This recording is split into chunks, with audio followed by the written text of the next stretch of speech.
ನಾನು ಇವಾಗ ತೊಗೊಂಡಿರೋದು 1.5 kg ಹೀರೆಕಾಯಿ. ಸೊ ಅದಕ್ಕೆ ತಕ್ಕನಂಗೆ ಮಾಡ್ತಾ ಇದ್ದೀನಿ.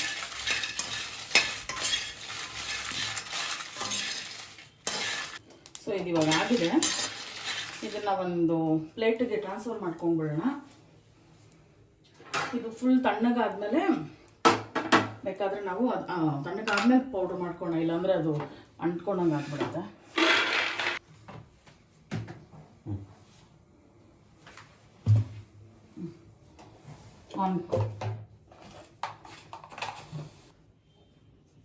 ಇದಕ್ಕೆ ಇವಾಗ ಸಾಸಿವೆ ಹಾಕೊಳ್ಳೋಣ ಸ್ವಲ್ಪ.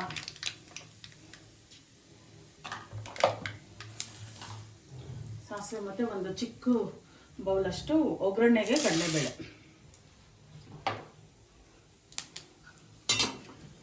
ಸ್ವಲ್ಪ ಕಡಲೆಬೇಳೆ ಫ್ರೈ ಆಗುವಷ್ಟು ಇದು ಮಾಡ್ಕೊಳ್ಳೋಣ, ಸಾಟೆ ಮಾಡ್ಕೊಳ್ಳೋಣ, ಫ್ರೈ ಮಾಡ್ಕೊಳ್ಳೋಣ ಅದನ್ನು. ಇವಾಗ ಇದು ಫ್ರೈ ಆಗಿದೆ.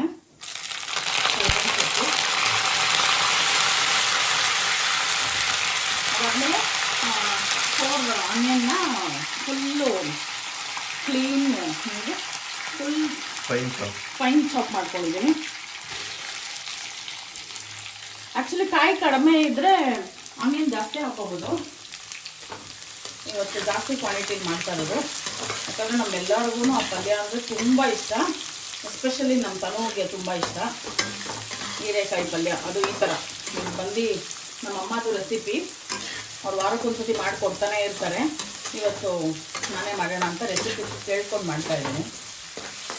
ಇದು ಸ್ವಲ್ಪ ಪಿಂಕಿಶ್ ಆಗಲಿ, ಅಲ್ಲಿವರೆಗೂ ಫ್ರೈ ಮಾಡ್ಕೊಳ್ಳೋಣ.